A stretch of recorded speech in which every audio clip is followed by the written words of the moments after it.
Hey, how y'all doing today? I just wanted to go ahead and try something different. I know I've been talking a lot about politics and stuff and current events, and I'm a little burnt out from that. So, with this time, I'm going to go ahead and just read my Bible and give my interpretation of it. I might draw a couple pictures, but I think this is pretty important, and I hope somebody's willing to join me. So. Uh, I read my Bible to my son. Come say hello, son. Hello. All right. But and I try to teach him, the lessons of the Bible and the principles and stuff that are in it. But you know, um, I'm just gonna get straight to it. So here I go. Um, not a King James Bible, unfortunately. It's just a Gideon's Bible. But this is what I have to work with. So here we go. Let's see. In the beginning, God created the heavens and the earth. So, like I said, I might be doing some pictures because people get confused. So there's the heavens, and then there's the earth, and the earth was without form and void. The darkness was the face of the deep. And the spirit of God was hovering over the face of the waters. Oh, that's pretty. So, real quick, this is how it all starts. So really, really simple. You got heaven on top, you got earth on the bottom. I put that sign at the bottom for infinity, representing earth. It's without form, and then on the side it's like water waves, and then it says face of God. So that's kind of the imagery. And then God said, "Let there be light." So there were words that were used, and it was in regards to light. You know, So this Holy Bible is going to be tied to light, you know. And what is light? Just to make it simple, light represents life, love, and truth. Just to make it simple. Jesus Christ. Okay. So and God saw the light and it was good, and God divided the light from the darkness. Okay. So He's dividing the light from the darkness. God called the light day, and the darkness He called night. And so the evening and morning were the first day. So that's the first part. Then God said, "Let there be a firmament in the midst of the waters, and let it divide the waters from the waters." So I showed y'all that picture. With there's heaven on top, there's earth on the bottom. Infinity, the void. I showed. So we have words that led to the light. Let there be light. God said it. He spoke that word,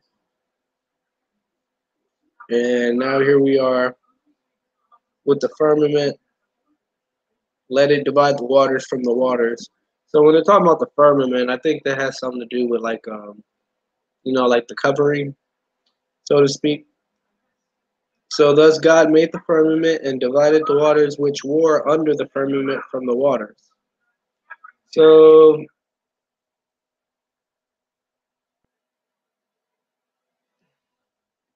I guess it's something like this. So the waters, I guess, of the heavens are towards the top, and then there's the firmament, that which is that little arc-looking thing, the firmament, and then there's the waters on the bottom. So it's dividing the waters from the waters. And this is all the ways in the very beginning with Genesis. Um, so that's how he was actually creating the differences of those worlds.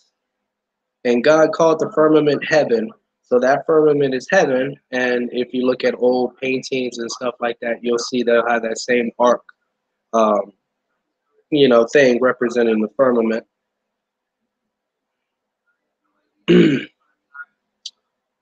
Let the waters gather under the heavens. Wait, no, hold on one second. Okay, yeah, so he called the firmament heaven. So the evening and the morning were the second day. So on the first day there was light and dark, And the second day he's dividing the waters from the waters, and there's the creation of heaven. So now we're going to the third day. Then God said, "Let the waters under the heavens be gathered together unto one place, and let the dry land appear." And it was so. So this is where I think, it starts. He starts forming earth. Like I said, there's the waters under the firmament. So he's forming the oceans and the land out of earth, and let the dry land appear, and it was so. And God called the dry land earth, and the gathering together of the waters he called seas. And God saw that it was good. Then God said, "Let the earth bring forth grass, and the herb that yields seed, and the fruit tree that, let's see, yields fruit according to its kind, whose seed is in itself, and of the earth." And it was so. So this is on the third day. He's forming the earth, all the grasses, all the seeds are being formed, like the terrain of the earth is being formed out. And the earth brought forth grass and herb that yields seed according to its kind, and the tree that yields fruit. So it's actually explaining something with science and nature. You know what I'm saying? It's saying that these plants and these scientific processes that are happening in nature, is tied to God. So God saw it was all good, and that was the end of the third day. So the evening and the morning were the third day. Then God said, "Let there be lights in the firmament of heavens to divide the day from the night, and let them be for signs and seasons and for days and years." So now we're on the fourth day, and it's lights in the firmament of heavens. Okay, so we'll just say, heaven is above that ark right there, and now I'm gonna like draw some lights right there. And the way I'm gonna draw the lights is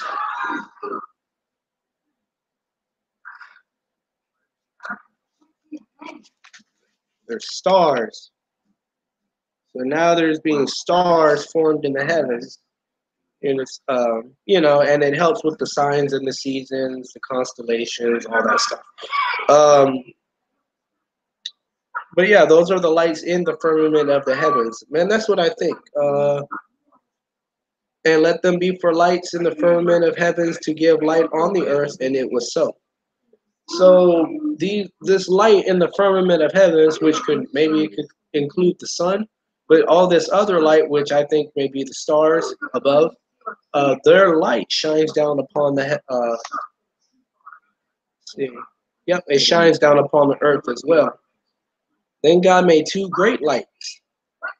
Okay, so first those were the stars. After those stars, God makes two great lights. The greater light to rule the day, God made the sun then, and then the lesser light to rule the night. So then God makes the moon.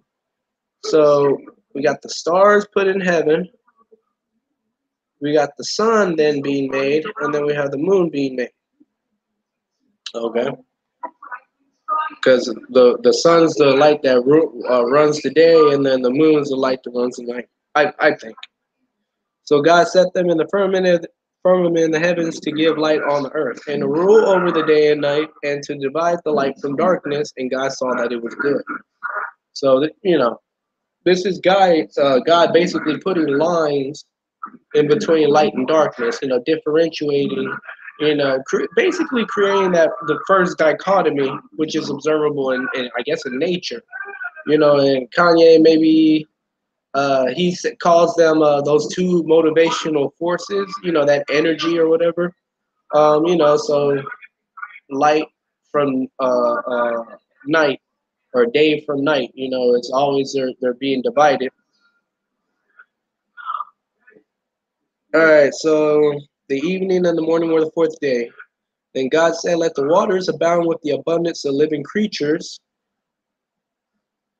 um, with which the waters abounded according to their kind, and every winged bird according to its kind. And God saw that it was good." So now he's putting, life, and these are creatures obviously, but he's putting life into the waters and into the air. So fish and birds. And God blessed them, saying, "Be fruitful and multiply, and fill the waters of the seas, and let the birds multiply on the earth." So the evening and morning was the fifth day. So on the fifth day, we're getting sea creatures, and we're getting air, creatures, and, fishes, birds, stuff like that. Then God said, "Let the earth bring forth the living creature according to its kind, cattle and creeping thing, and the beast of the earth, each according to its kind." And it was so. So now he's bringing forth life on the land. So first there was life in the water, you know, and then now the life is coming to the land. And God made the beasts of the earth according to its kind, cattle according to its kind, and everything that creeps on the earth according to its kind. And God saw that it was good. So God's creating all these things, and as these things are being created in that order, it is good. There's a certain order to God's creation. Then God said, "Let us make man in our image, according to our likeness, and let them have dominion over the fish of the sea, over the birds of the air, and over the cattle, over all the earth, and over every creeping thing that creeps on the earth." So God created man in his own image. In the image of God, he created him. Male and female, he created them. So I think this, personally, I believe that this has something to do with Kabbalah. And this goes way back in ancient times, with ancient Babylonian times. And the Jews, they would use the Kabbalah to try to teach the Gentiles, about God. Um, and so basically, on the left side, there's a masculinity side. On the right side, I think there's a femininity side. You know, and I think it comes together. It looks like this.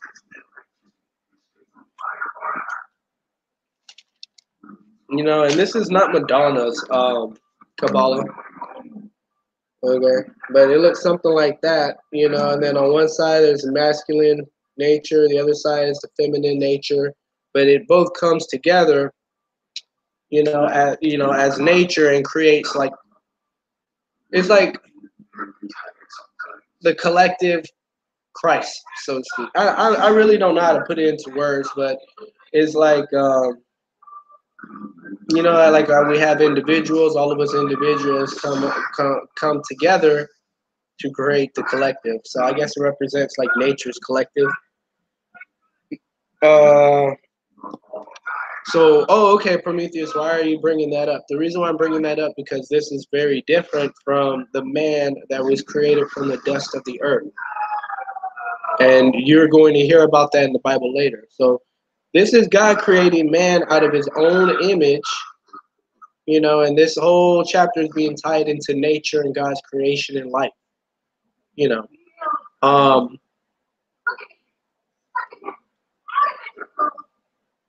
And God blessed them and said to them, "Be fruitful, multiply, fill the earth, and subdue it. Have dominion over the fish in the sea, over the birds of the air, and over every living creature that moves on the earth." And God says, "See, I have given you herb that yields seed, which is of the face of the earth, and every tree whose fruit yields seed, and to you it shall be for food. Also to every beast of the earth, and every bird of the air, to everything that creeps on the earth, in which there is life, I have given every green herb for food." And it was so. And God saw that everything that he had made, and indeed it was very good. So the evening and morning were the sixth day.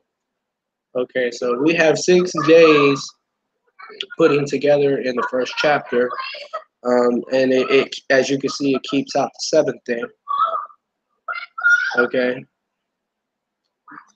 So On the chapter 2, I want to go ahead and say real quick. Um,